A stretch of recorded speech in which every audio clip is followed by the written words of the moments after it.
I will tell you of Niord and the worm. You have heard the tale before, in many guises, wherein the hero was named Tyr, or Perseus, or Siegfried, or Beowulf, or St. George. But it was Niord who met the loathly demoniac thing that crawled hideously up from hell, and from which meeting sprang the cycle of hero tales that revolves down the ages until the very substance of the truth is lost, and passes into the limbo of all forgotten legends. I know whereof I speak, for I was Niord. As I lie here, awaiting death, which creeps slowly upon me like a blind slug, my dreams are filled with glittering visions and the pageantry of glory. It is not of the drab, disease-racked life of James Allison I dream, but all the gleaming figures of the mighty pageantry that have passed before, and shall come after.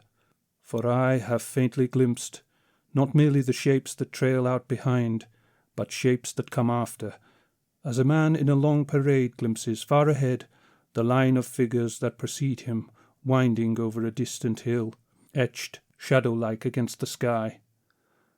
I am one and all the pageantry of shapes and guises and masks which have been, are, and shall be the visible manifestations of that elusive, intangible, but vitally existent spirit now promenading under the brief and temporary name of James Allison. Each man on earth, each woman, is part and all of a similar caravan of shapes and beings, but they cannot remember. Their minds cannot bridge the brief, awful gulfs of blackness which lie between those unstable shapes, and which the spirit, soul, or ego in spanning shakes off its fleshly masks. I remember. Why I can remember is the strangest tale of all. But as I lie here with death's black wings slowly unfolding over me, all the dim folds of my previous lives are shaken out before my eyes, and I see myself in many forms and guises, braggart, swaggering, fearful, loving, foolish, all that men have been, or will be. I have been man in many lands and many conditions, yet, and here is another strange thing, my line of reincarnation runs straight down one unerring channel. I have never been any but a man of that restless race men once called Nordheimer, and later Aryan, and today named by many names and designations. Their history is my history. From the first mewling wail of a hairless white ape in the wastes of the Arctic, to the death cry of the last degenerate product of ultimate civilization in some dim and unguessed future age. My name has been Halmar, Tyr, Bragi, Bran, Horsa, Eric, and John. I strode red-handed through the deserted streets of Rome behind the yellow-maned Brennus. I wandered through the violated plantations with Alaric and his Goths when the flame of burning villas lit the land like day, and an empire was gasping its last under our sandalled feet. I waded sword in hand through the foaming surf from Hengist's galley to lay the foundations of England in blood and pillage. When Leif the Lucky sighted the broad white beaches of an unguessed world, I stood beside him in the bows of the dragon ship, my golden beard blowing in the wind. And when Godfrey of Bouillon led his crusaders over the walls of Jerusalem, I was among them in steel cap and brigandine. But it is of none of these things I would speak. I would take you back with me into an age beside which that of Brennus and Rome is as yesterday. I would take you back through, not merely centuries and millenniums, but epochs and dim ages unguessed by the wildest philosopher. Oh, far, far and far will you fare into the nighted past before you win beyond the boundaries of my race, blue-eyed, yellow-haired wanderers, slayers, lovers, mighty in rapine and wayfaring. It is the adventure of Niord Wormsbane of which I would speak, the root stem of a whole cycle of hero tales which has not yet reached its end, the grisly underlying reality that lurks behind time-distorted myths of dragons, fiends, and monsters. Yet it is not alone with the mouth of Niord that I will speak. I am James Allison, no less than I was Niord.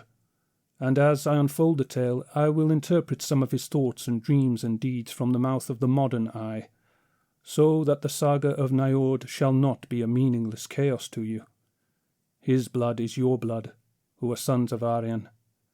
But wide misty gulfs of aeons lie horrifically between, and the deeds and dreams of Niord seem as alien to your deeds and dreams as the primordial and lion-haunted forest seems alien to the white-walled city street.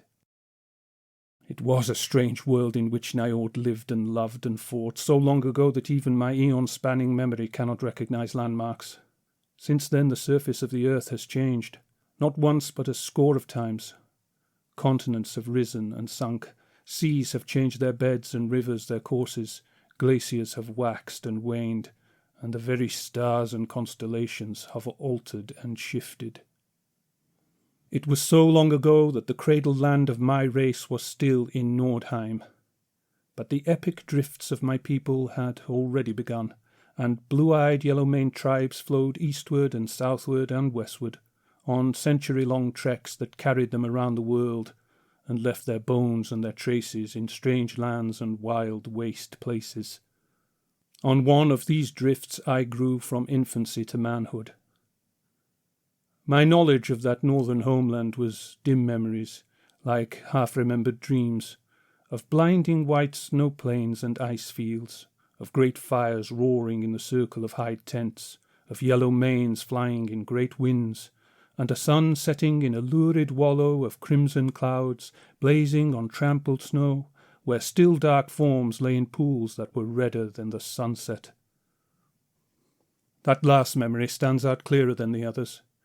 It was the field of Jotunheim, I was told in later years, whereon had just been fought that terrible battle which was the Armageddon of the Aesir folk, the subject of a cycle of hero songs for long ages, and which still lives today in dim dreams of Ragnarok and Götterdämmerung. I looked on that battle as a mewling infant, so I must have lived about... But I will not name the age, for I would be called a madman, and historians and geologists alike would rise to refute me. But my memories of Nordheim were few and dim, paled by memories of that long, long trek upon which I had spent my life. We had not kept to a straight course, but our trend had been forever southward. Sometimes we had bided for a while in fertile upland valleys or rich river-traversed plains, but always we took up the trail again, and not always because of drought or famine. Often we left countries teeming with game and wild grain to push into wastelands. On our trail we moved endlessly, driven only by our restless whim, yet blindly following a cosmic law, the workings of which we never guessed, any more than the wild geese guess in their flights around the world. And so at last we came into the country of the worm. I will take up the tale at the time when we came into jungle-clad hills reeking with rot and teeming with spawning life, where the tom-toms of a savage people pulsed incessantly through the hot, breathless night. These people came forth to dispute our way.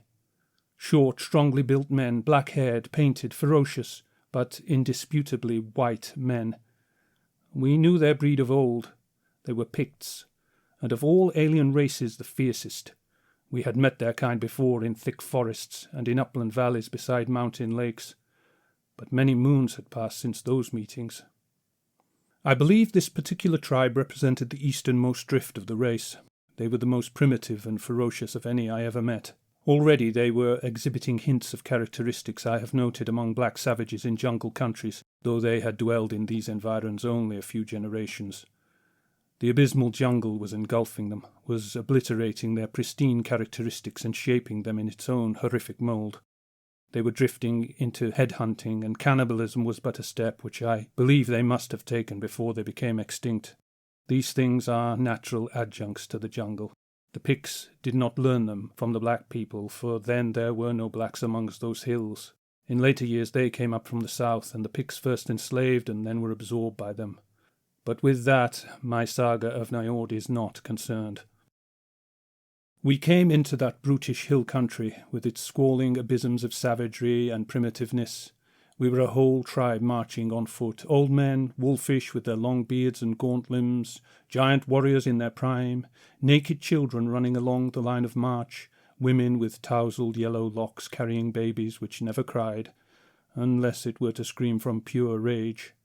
I do not remember our numbers, except that there were some 500 fighting men, and by fighting men I mean all males, from the child just strong enough to lift a bow to the oldest of old men. In that madly ferocious age all were fighters. Our women fought when brought to bay, like tigresses, and I have seen a babe not yet old enough to stammer articulate words twist its head and sink its tiny teeth in the foot that stamped out its life. Oh, we were fighters. Let me speak of Niord. I am proud of him, the more when I consider the paltry, crippled body of James Allison, the unstable mask I now wear. Niord was tall, with great shoulders, lean hips and mighty limbs. His muscles were long and swelling, denoting endurance and speed as well as strength. He could run all day without tiring, and he possessed a coordination that made his movements a blur of blinding speed. If I told you his full strength, you would brand me a liar. But there is no man on earth today strong enough to bend the bow Niord handled with ease. The longest arrow flight on record is that of a Turkish archer who sent a shaft 482 yards. There was not a stripling in my tribe who could not have bettered that flight. As we entered the jungle country, we heard the tom-toms booming across the mysterious valleys that slumbered between the brutish hills, and in a broad, open plateau we met our enemies. I do not believe these Picts knew us, even by legends, or they had never rushed so openly to the onset, though they outnumbered us. But there was no attempt at ambush.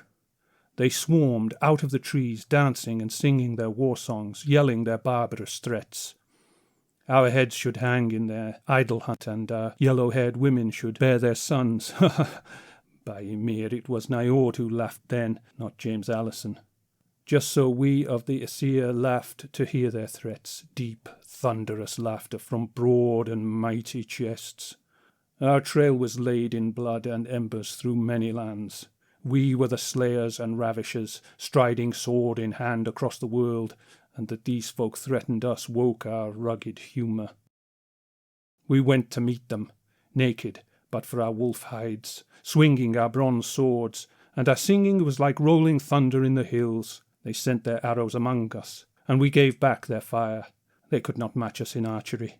Our arrows hissed in blinding clouds among them, dropping them like autumn leaves, until they howled and frothed like mad dogs and changed to hand grips.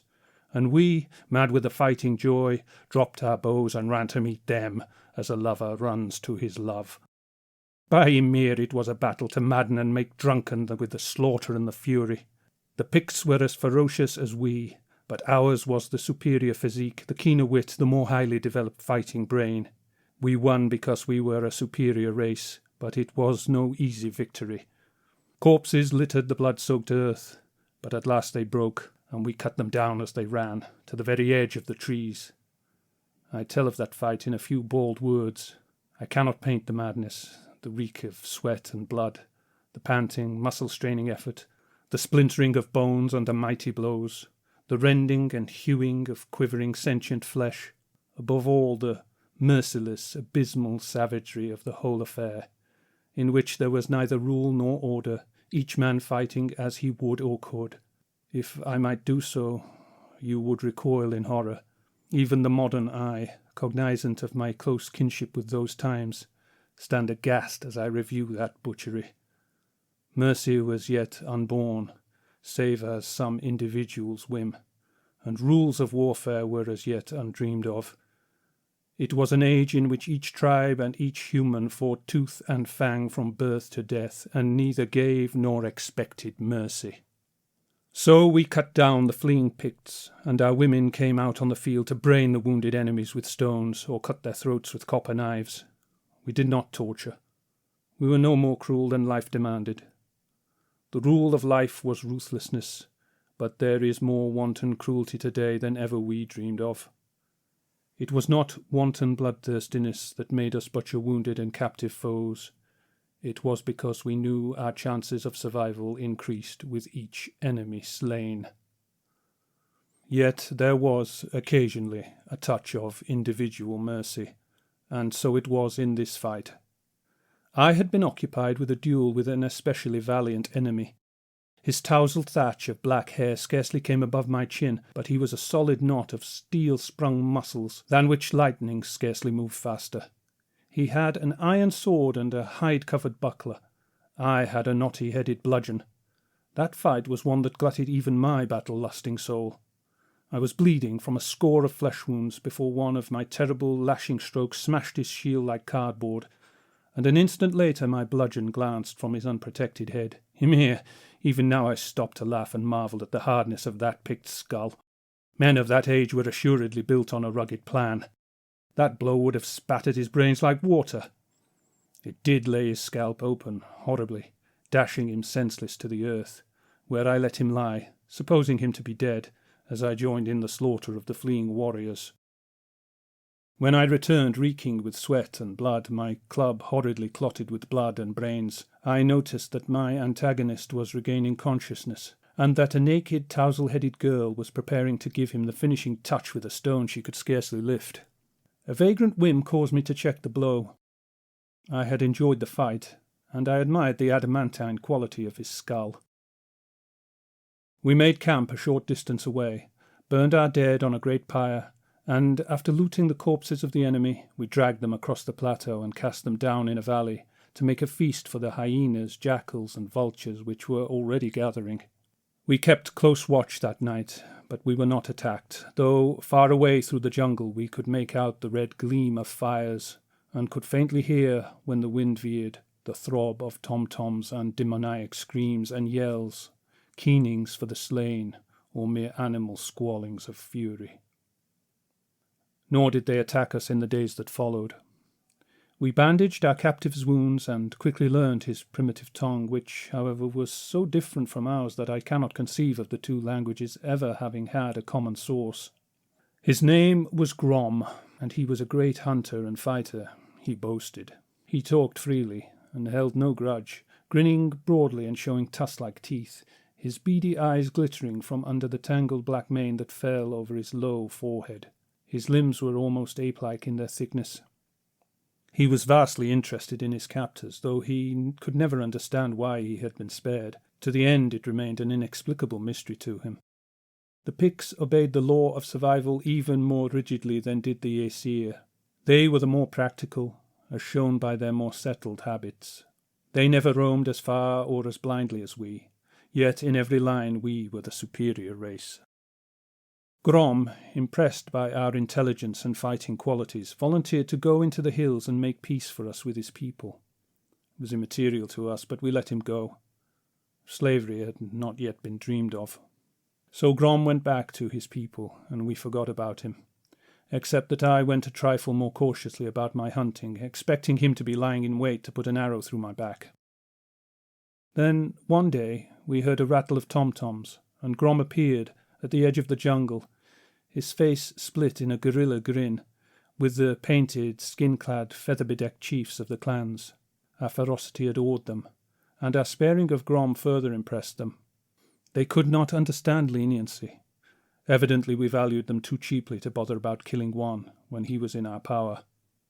So peace was made with much powwow, and sworn to many strange oaths and rituals we swore only by Ymir, and an Aesir never broke that vow. But they swore by the elements, by the idol which sat in the fetish hut where fires burned forever, and a withered crone slapped a leather-covered drum all night long, and by another being too terrible to be named. Then we all sat around the fires and gnawed meat bones, and drank a fiery concoction they brewed from wild grain. And the wonder is that the feast did not end in a general massacre, for that liquor had devils in it, and made maggots writhe in our brains. But no harm came of our vast drunkenness, and thereafter we dwelled at peace with our barbarous neighbours. They taught us many things, and learned many more from us. But they taught us iron workings, into which they had been forced by the lack of copper in those hills, and we quickly excelled them. We went freely among their villages, mud-walled clusters of huts in hilltop clearings overshadowed by giant trees, and we allowed them to come at will among our camps, straggling lines of hide tents on the plateau where the battle had been fought. Our young men cared not for their squat, beady-eyed women, and our rangy, clean-limbed girls with their tousled yellow heads were not drawn to the hairy-breasted savages. Familiarity over a period of years would have reduced the repulsion on either side, until the two races would have flowed together to form one hybrid people. But long before that time the Aesir rose and departed, vanishing into the mysterious hazes of the haunted south. But before that exodus there came to pass the horror of the worm.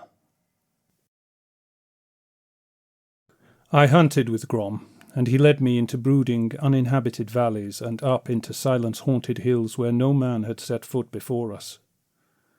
But there was one valley, off in the mazes of the southwest, into which he would not go. Stumps of shattered columns, relics of a forgotten civilization, stood among the trees on the valley floor. Grom showed them to me, as we stood on the cliffs that flanked the mysterious vale, but he would not go down into it, and he dissuaded me when I would have gone alone. He would not speak plainly of the danger that lurked there, but it was greater than that of serpent or tiger or the trumpeting elephants which occasionally wandered up in devastating droves from the south. Of all beasts, Grom told me in the gutturals of his tongue, the Picts feared only Satha, the great snake, and they shunned the jungle where he lived. But there was another thing they feared, and it was connected in some manner with the Valley of Broken Stones, as the Picts called the crumbling pillars. Long ago, when his ancestors had first come into the country, they had dared that grim vale, and a whole clan of them had perished, suddenly, horribly and unexplainably. At least Grom did not explain. The horror had come up out of the earth somehow, and it was not good to talk of it, since it was believed that it might be summoned by speaking of it, whatever it was. But Grom was ready to hunt with me anywhere else, for he was the greatest hunter among the Picts, and many and fearful were our adventures. Once I killed, with the iron sword I had forged with my own hands, that most terrible of all beasts, old Saber-tooth, which men today call a tiger because he was more like a tiger than anything else. In reality he was almost as much like a bear in build, save for his unmistakably feline head. Saber-tooth was massive-limbed, with a low-hung, great, heavy body, and he vanished from the earth because he was too terrible a fighter, even for that grim age. As his muscles and ferocity grew, his brain dwindled, until at last even the instinct of self-preservation vanished. Nature, who maintains her balance in such things, destroyed him, because, had his superfighting powers been allied with an intelligent brain, he would have destroyed all other forms of life on Earth. He was a freak on the road of evolution, organic development gone mad and run to fangs and talons to slaughter and destruction. I killed Saber-tooth in a battle that would make a saga in itself, and for months afterwards I lay semi-delirious with ghastly wounds that made the toughest warriors shake their heads. The Picts said that never before had a man killed a Saber-tooth single-handed, yet I recovered, to the wonder of all. While I lay at the doors of death, there was a secession from the tribe. It was a peaceful secession, such as continually occurred and contributed greatly to the peopling of the world by yellow-haired tribes. 45 of the young men took themselves mates simultaneously and wandered off to found a clan of their own. There was no revolt. It was a racial custom which bore fruit in all the later ages, when tribes sprung from the same roots met, after centuries of separation, and cut one another's throats with joyous abandon. The tendency of the Aryan and the pre-Aryan was always towards disunity, clans splitting off the main stem and scattering. So these young men, led by one Bragi, my brother-in-arms, took their girls and, venturing to the southwest, took up their abode in the Valley of Broken Stones. The Picts expostulated, hinting vaguely of a monstrous doom that haunted the vale, but the Aesir laughed. We had left our own demons and weirds in the icy wastes of the far blue north, and the devils of other races did not much impress us. When my full strength was returned, and the grisly wounds were only scars, I girt on my weapons and strode over the plateau to visit Bragi's clan. Grom did not accompany me. He had not been in the Aesir camp for several days, but I knew the way. I remembered well the valley, from the cliffs of which I had looked down and seen the lake at the upper end, the trees thickening into forest at the lower extremity. The sides of the valley were high, sheer cliffs, and a steep, broad ridge at either end cut it off from the surrounding country. It was towards the lower or southwestern end that the valley floor was dotted thickly with ruined columns, some towering high among the trees, some fallen into heaps of lichen-clad stones. What race reared them, none knew, but Grom had hinted fearsomely of a hairy, apish monstrosity dancing loathsomely under the moon to a demoniac piping that induced horror and madness. I crossed the plateau whereon our camp was pitched, descended the slope, traversed a shallow, vegetation-choked valley, climbed another slope, and plunged into the hills. A half-day's leisurely travel brought me to the ridge on the other side of which lay the Valley of the Pillars. For many miles I had seen no sign of human life. The settlements of the Picts all lay many miles to the east. I topped the ridge and looked down into the dreaming valley with its still blue lake, its brooding cliffs, and its broken columns jutting among the trees. I looked for smoke. I saw none, but I saw vultures wheeling in the sky over a cluster of tents on the lake shore. I came down the ridge warily and approached the silent camp. In it I halted, frozen with horror. I was not easily moved. I had seen death in many forms, and had fled from or taken part in red massacres that spilled blood like water and heaped the earth with corpses. But here I was confronted with an organic devastation that staggered and appalled me. Of Bragi's embryonic clan, not one remained alive, and not one corpse was whole. Some of the hide tents still stood erect. Others were mashed down and flattened out, as if crushed by some monstrous weight, so that at first I wondered if a drove of elephants had stampeded across the camp. But no elephants ever wrought such destruction as I saw strewn on the bloody ground.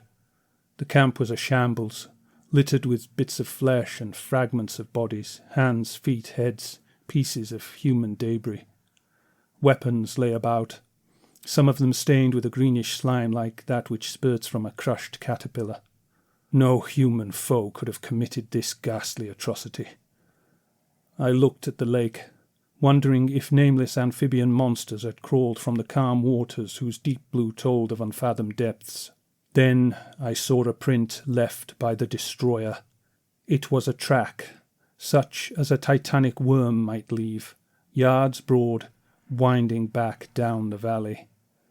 The grass lay flat where it ran, and bushes and small trees had been crushed down into the earth, all horribly smeared with blood and greenish slime.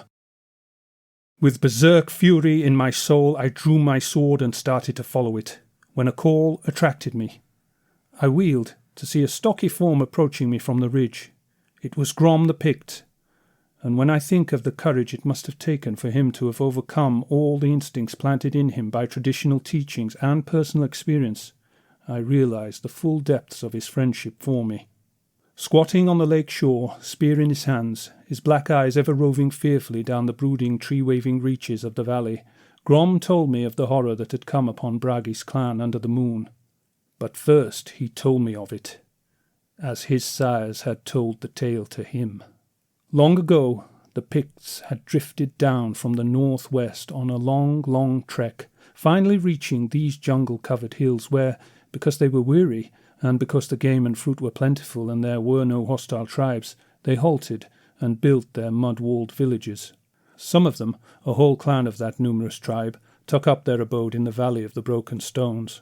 They found the columns and the great ruined temple back in the trees, and in that temple there was no shrine or altar, but the mouth of a shaft that vanished deep into the black earth, and in which there were no steps such as a human being would make and use. They built their village in the valley, and in the night, under the moon, horror came upon them, and left only broken walls and bits of slime-smeared flesh. In those days the Picts feared nothing. The warriors of the other clans gathered and sang their war songs and declared their war dances, and followed a broad track of blood and slime to the shaft mouth in the temple. They howled defiance and hurled down boulders which were never heard to strike bottom. Then began a thin demoniac piping, and up from the well pranced a hideous, anthropomorphic figure dancing to the weird strains of a pipe it held in its monstrous hands. The horror of its aspect froze the fierce Picts with amazement, and close behind it a vast white bulk heaved up from the subterranean darkness. Out of the shaft came a slavering, mad nightmare which arrows pierced but could not check, which swords carved but could not slay. It fell slobbering upon the warriors, crushing them to crimson pulp, tearing them to bits as an octopus might tear small fishes, sucking their blood from their mangled limbs and devouring them even as they screamed and struggled. The survivors fled, pursued to the very ridge up which, apparently, the monster could not propel its quaking, mountainous bulk. After that they did not dare the silent valley, but the dead came to their shamans and old men in dreams and told them strange and terrible secrets. They spoke of an ancient race of semi-human beings who once inhabited that valley and reared those columns for their own weird, inexplicable purposes. The white monster in the pits was their god, summoned up from the nighted abysses of mid-earth, uncounted fathoms below the black mould, by sorcery unknown to the sons of men. The hairy anthropomorphic being was its servant, created to serve the god, a formless elemental spirit drawn up from below and cased in flesh, organic but beyond the understanding of humanity. The old ones had long vanished into the limbo from whence they crawled in the black dawn of the universe, but their bestial god and his inhuman slave lived on. Yet both were organic after a fashion, and could be wounded, though no human weapon had been found potent enough to slay them. Bragi and his clan had dwelled for weeks in the valley before the horror struck. Only the night before, Grom, hunting above the cliffs, and by that token daring greatly, had been paralysed by a high-pitched demon piping, and then by a mad clamour of human screaming.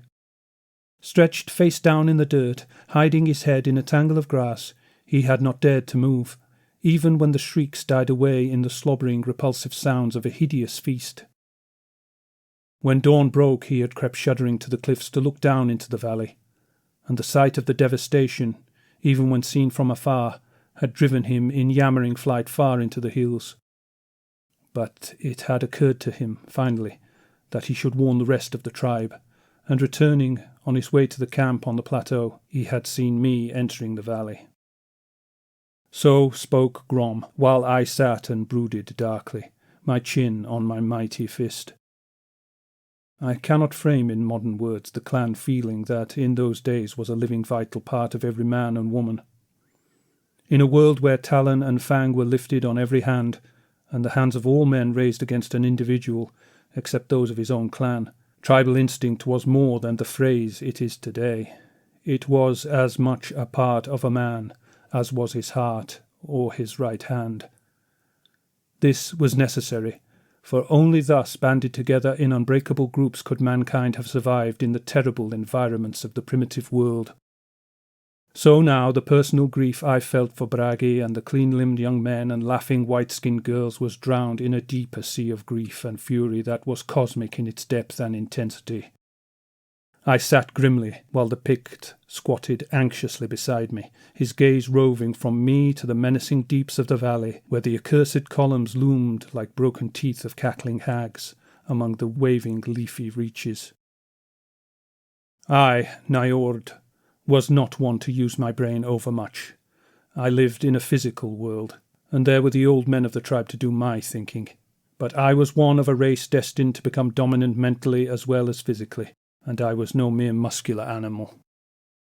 So as I sat there came dimly and then clearly a thought to me that brought a short, fierce laugh from my lips.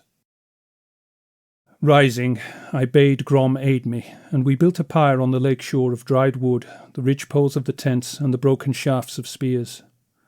Then we collected the grisly fragments that had been parts of Bragg's band, and we laid them on the pile, and struck flint and steel to it.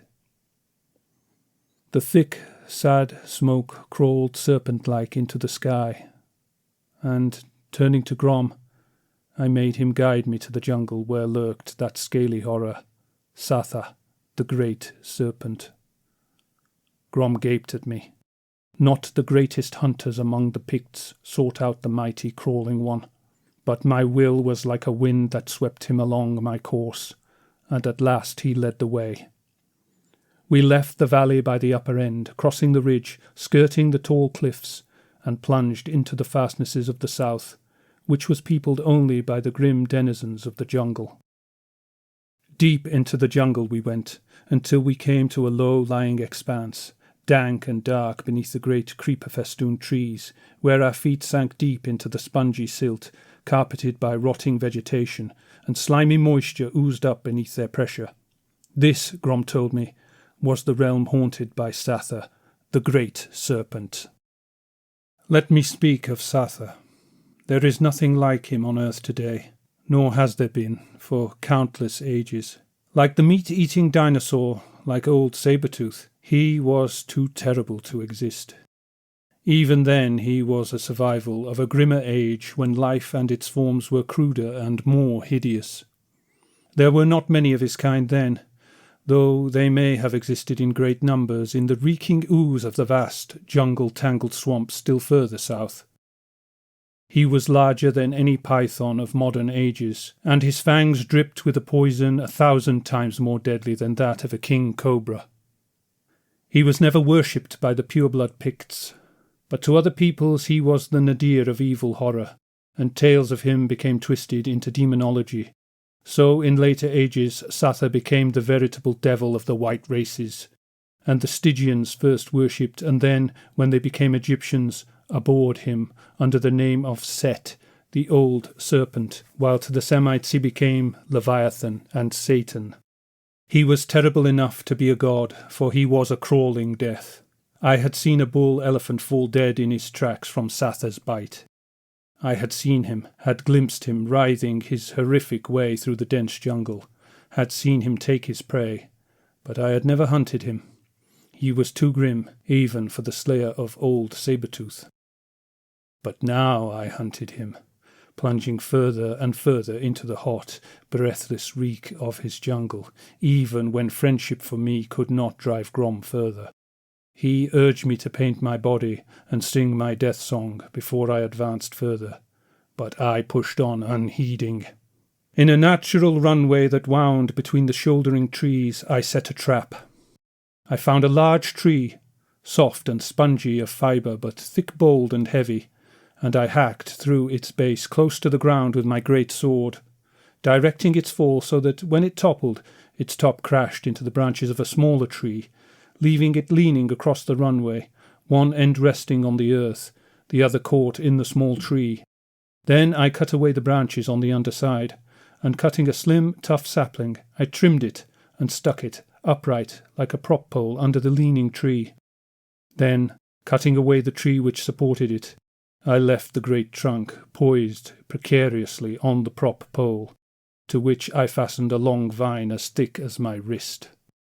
Then I went alone through that primordial twilight jungle until an overpowering fetid odour assailed my nostrils, and from the rank vegetation in front of me Satha reared up his hideous head, swaying lethally from side to side, while his forked tongue jetted in and out, and his great yellow terrible eyes burned icily on me with all the evil wisdom of the black elder world that was when man was not.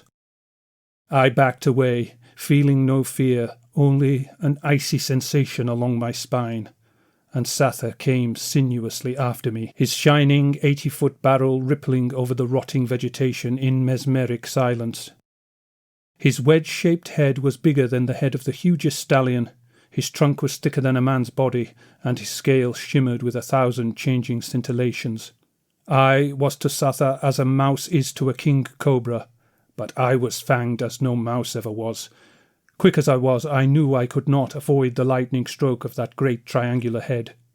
So I dared not let him come too close. Subtly I fled down the runway, and behind me the rush of the great supple body was like the sweep of wind through the grass. He was not far behind me when I raced beneath the deadfall, and as the great shining length glided under the trap, I gripped the vine with both hands and jerked desperately. With a crash, the great trunk fell across Satha's scaly back, some 6 feet back of his wedge-shaped head. I had hoped to break his spine, but I do not think it did, for the great body coiled and knotted. The mighty tail lashed and thrashed, mowing down the bushes as if with a giant flail.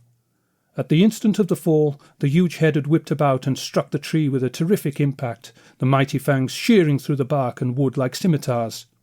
Now, as if aware he fought an inanimate foe, Satha turned on me, standing out of his reach. The scaly neck writhed and arched, the mighty jaws gaped, disclosing fangs a foot in length, from which dripped venom that might have burned through solid stone. I believe, what of his stupendous strength, that Satha would have writhed from under the trunk, but for a broken branch that had been driven deep into his side, holding him like a barb. The sound of his hissing filled the jungle, and his eyes glared at me with such concentrated evil that I shook despite myself. Oh, he knew it was I who had trapped him. Now I came as close as I dared, and with a sudden powerful cast of my spear, transfixed his neck just below the gaping jaws, nailing him to the tree trunk. Then I dared greatly, for he was far from dead, and I knew he would in an instant tear the spear from the wood and be free to strike. But in that instant I ran in, and swinging my sword with all my great power, I hewed off his terrible head. The heavings and contortions of Satha's prisoned form in life were naught to the convulsions of his headless length in death. I retreated, dragging the gigantic head after me with a crooked pole, and at a safe distance from the lashing flying tail I set to work. I worked with naked death then, and no man ever toiled more gingerly than did I, for I cut out the poison sacs at the base of the great fangs, and in the terrible venom I soaked the heads of 11 arrows, being careful that only the bronze points were in the liquid, which else had corroded away the wood of the tough shafts. While I was doing this, Grom, driven by comradeship and curiosity, came stealing nervously through the jungle, and his mouth gaped as he looked on the head of Satha. For hours I steeped the arrowheads in the poison, until they were caked with a horrible green scum, and showed tiny flecks of corrosion where the venom had eaten into the solid bronze. I wrapped them carefully in broad, thick, rubber-like leaves, and then, though night had fallen and the hunting beasts were roaring on every hand, I went back through the jungled hills, Grom with me, until at dawn we came again to the high cliffs that loomed above the valley of broken stones. At the mouth of the valley I broke my spear, and I took all the unpoisoned shafts from my quiver and snapped them. I painted my face and limbs as the Aesir painted themselves only when they went forth to certain doom, and I sang my death song to the sun as it rose over the cliffs, my yellow mane blowing in the morning wind. Then I went down into the valley, bow in hand. Grom could not drive himself to follow me. He lay on his belly in the dust and howled like a dying dog. I passed the lake and the silent camp where the pyre ashes still smouldered, and came under the thickening trees beyond. About me the columns loomed, mere shapeless heads from the ravages of staggering eons. The trees grew more dense, and under their vast leafy branches the very light was dusky and evil. As in twilight shadow I saw the ruined temple, cyclopean walls staggering up from masses of decaying masonry and fallen blocks of stone.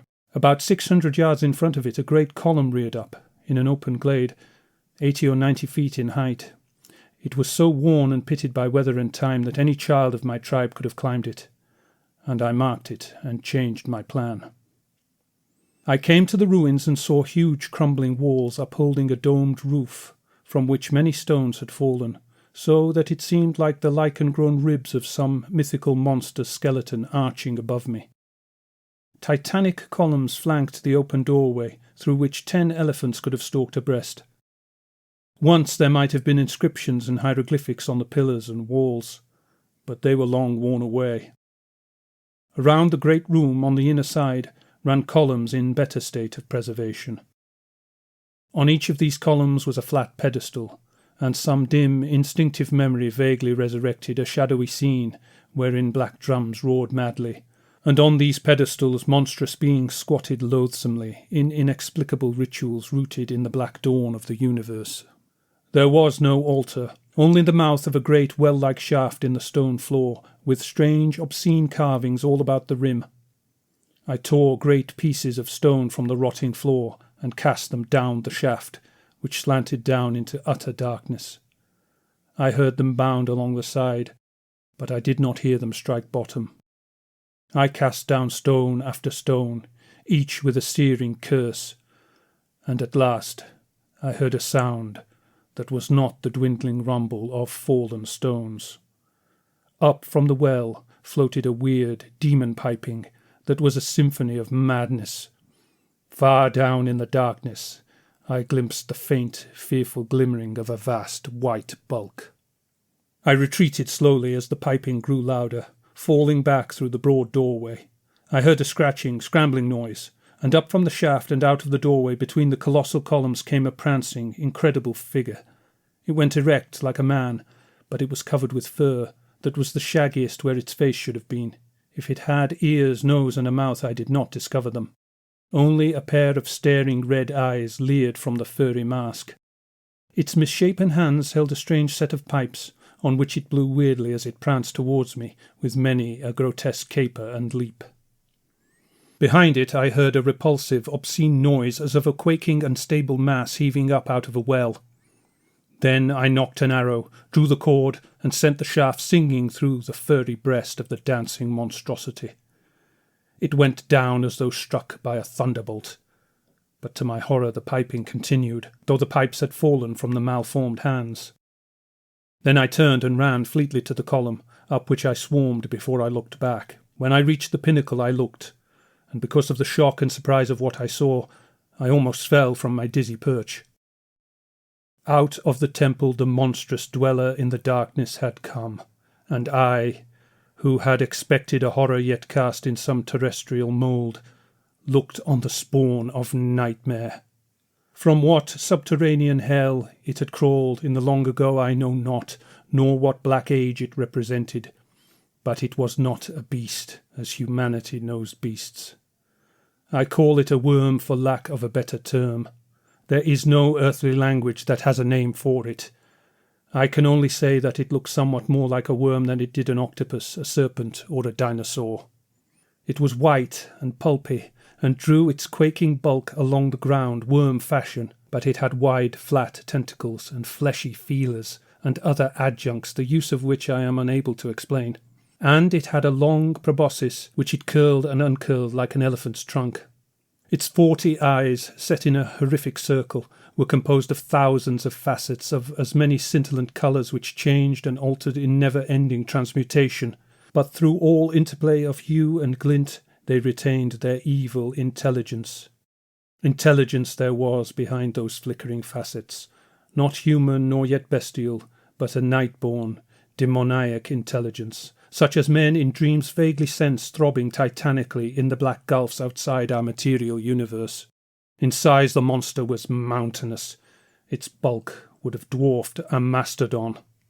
But even as I shook with the cosmic horror of the thing, I drew a feathered shaft to my ear and arched it, singing on its way. Grass and bushes were crushed flat as the monster came towards me like a moving mountain, and shaft after shaft I sent with terrific force and deadly precision. I could not miss so huge a target. The arrows sank to the feathers or clear out of sight in the unstable bulk, each bearing enough poison to have stricken dead a bull elephant. Yet on it came, swiftly, appallingly, apparently heedless of both the shafts and the venom in which they were steeped. And all the time the hideous music played a maddening accompaniment, whining thinly from the pipes that lay untouched on the ground. My confidence faded. Even the poison of Satha was futile against this uncanny being. I drove my last shaft almost straight downward into the quaking white mountain, so close was the monster under my perch. Then suddenly its colour altered. A wave of ghastly blue surged over it, and the vast bulk heaved in earthquake-like convulsions. With a terrible plunge it struck the lower part of the column, which crashed to falling shards of stone. But even with the impact I leaped far out and fell through the empty air full upon the monster's back. The spongy skin yielded and gave beneath my feet, and I drove my sword hilt deep, dragging it through the pulpy flesh, ripping a horrible yard-long wound from which oozed a green slime. Then a flip of a cable-like tentacle flicked me from the Titan's back and spun me 300 feet through the air to crash among a cluster of giant trees. The impact must have splintered half the bones in my frame, for when I sought to grasp my sword again and crawl anew to the combat, I could not move hand or foot, could only writhe helplessly with my broken back. But I could see the monster, and I knew that I had won, even in defeat. The mountainous bulk was heaving and billowing, the tentacles were lashing madly, the antennae writhing and knotting, and the nauseous whiteness had changed to a pale and grisly green. It turned ponderously and lurched back towards the temple, rolling like a crippled ship in a heavy swell. Trees crashed and splintered as it lumbered against them. I wept with pure fury, because I could not catch up my sword and rush in to die, glutting my berserk madness in mighty strokes. But the worm god was death-stricken, and needed not my futile sword. The demon pipes on the ground kept up their infernal tune, and it was like the fiend's death dirge. Then, as the monster veered and floundered, I saw it catch up the corpse of its hairy slave. For an instant the apish form dangled in mid-air, gripped round by the trunk-like proboscis, then was dashed against the temple wall with a force that reduced the hairy body to a mere shapeless pulp. At that the pipes screamed out horribly, and fell silent forever. The Titan staggered on the brink of the shaft. Then another change came over it, a frightful transfiguration, the nature of which I cannot yet describe. Even now, when I try to think of it clearly, I am only chaotically conscious of a blasphemous, unnatural transmutation of form and substance, shocking and indescribable. Then the strangely altered bulk tumbled into the shaft to roll down into the ultimate darkness from whence it came, and I knew that it was dead. And as it vanished into the well, with a rending, grinding groan, the ruined walls quivered from dome to base. They bent inward and buckled with deafening reverberation. The column splintered, and with a cataclysmic crash the dome itself came thundering down. For an instant the air seemed veiled with flying debris and stone dust, through which the treetops lashed madly, as in a storm or an earthquake convulsion. Then all was clear again, and I stared, shaking the blood from my eyes. Where the temple had stood, there lay only a colossal pile of shattered masonry and broken stones, and every column in the valley had fallen, to lie in crumbling shards. In the silence that followed, I heard Grom wailing a dirge over me. I bade him lay my sword in my hand, and he did so, and bent close to hear what I had to say, for I was passing swiftly. "Let my tribe remember," I said, speaking slowly. "Let the tale be told from village to village, from camp to camp, from tribe to tribe, so that men may know that not man nor beast nor devil may prey in safety on the golden-haired people of Asgard. Let them build me a cairn where I lie, and lay me therein with my bow and sword at hand, to guard this valley forever. So if the ghost of the god I slew comes up from below, my ghost will ever be ready to give it battle." And while Grom howled and beat his hairy breast, death came to me in the valley of the worm.